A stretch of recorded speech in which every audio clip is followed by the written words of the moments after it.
সারা দেশে নয়, হবিগঞ্জে কিন্তু তেলের এবং তেল, ডিজেল, পেট্রোল, অকটেনের তীব্র সংকট দেখা দিয়েছে।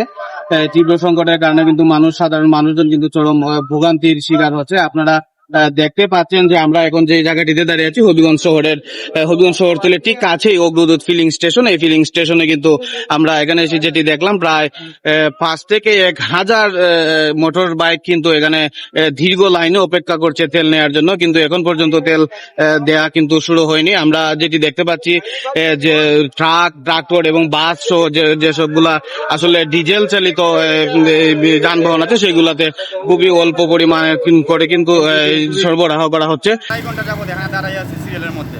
তেল এখন একটু আগে আসছে তেল, মানে অনেক ভোগান্তির মাঝে আছি ভাই। সব খাস কাম ফেলে রেখে মানে আসতে হয় তেল নেওয়ার জন্য ভাই।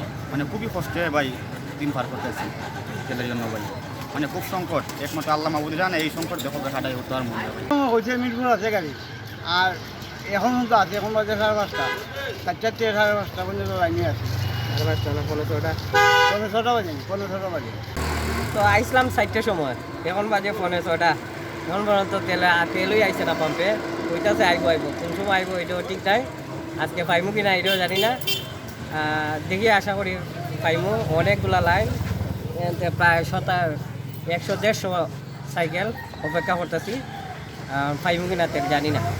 চাহিদার তুলনায় কিন্তু যে ডিজেল মালিকরা 4 ভাগের 1 ভাগ অর্থাৎ 20 থেকে 40 লিটারের উপরে কিন্তু তারা ডিজেল পাচ্ছেন না বলে আমাদেরকে জানিয়েছেন। সেক্ষেত্রে কিন্তু আমরা যেটি জানতে পেরেছি যে 432টি হারভেস্টার মেশিন চালাতে কিন্তু প্রতিদিন দৈনিক অন্তত 64,000 লিটার ডিজেলের প্রয়োজন হয়।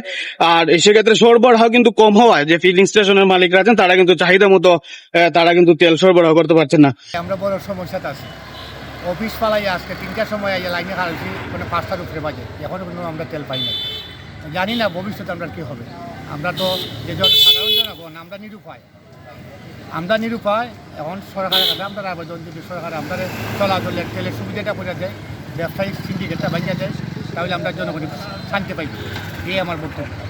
আমরা এখানে এসে কথা বলেছিলাম যে মোটরসাইকেল চালকরা, তারা অধিকাংশ মোটরসাইকেল চালকরা কিন্তু এখানে চাকরিজীবী, কেউ সরকারি চাকরি করেন, কেউ শিক্ষকতা অথবা কেউ বিভিন্ন কোম্পানিতে কাজ করেন। তারা কিন্তু সারা জেলায় তাদেরকে কাজ করতে হয়। সেক্ষেত্রে তেলের চাহিদা তাদের অনেক বেশি, কিন্তু পর্যাপ্ত পরিমাণ তেল না পাওয়ায় তারা কিন্তু চরম ভোগান্তির শিকার হচ্ছেন। আপনারা দেখতে পাচ্ছেন মোটর বাইকের যে দীর্ঘ সারি, সেই দীর্ঘ সারি কিন্তু ক্রমে বেড়েই চলেছে। ইতিমধ্যে অন্তত 5 থেকে 1,000 মোটর যানবাহন কিন্তু এই লাইনে দাঁড়িয়ে আছে। আমরা যেটি কথা বলেছিলাম, ওনারা যেটি বলছেন, অনেকে দুপুরের পর থেকে লাইনে এসে দাঁড়াচ্ছেন কিন্তু তেল পাচ্ছেন না। তবে আমরা যেটি ফিলিং স্টেশনে এসে যেটি দেখলাম, ইতিমধ্যে তেলের একটি গাড়ি সেখানে এসে পৌঁছেছে এবং তেল সরবরাহ শুরু করেছে। ওনারা যেটি আশা করছেন যে কিছুক্ষণ পরে হয়তো বা তেল দেওয়া শুরু হতে পারে।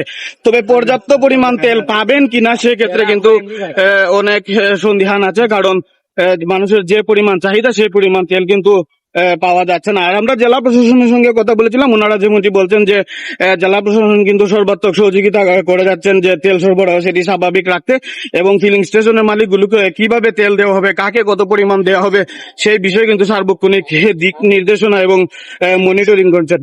তো আমরা বলতে পারি যে সারা বিশ্বের যে জ্বালানি তেলের যে সংকট রয়েছে সেই সংকট কাটাতে কিন্তু যে সংকট রয়েছে সেই সংকট কাটাতে ফিলিং স্টেশনের মালিক পাশাপাশি সহ প্রশাসনের ঊর্ধ্বতন কর্তৃপক্ষরা যদি আরো সুন্দর এবং নিয়ম শৃঙ্খলা ভাবে যদি তেল সরবরাহ করে, সেক্ষেত্রে হয়তো বা কিছুটা তেলের যে সংকটের যে চাহিদাটা রয়েছে সেটা কিছুটা হলে অন্তত ঘাটতি পূরণ হতে পারে।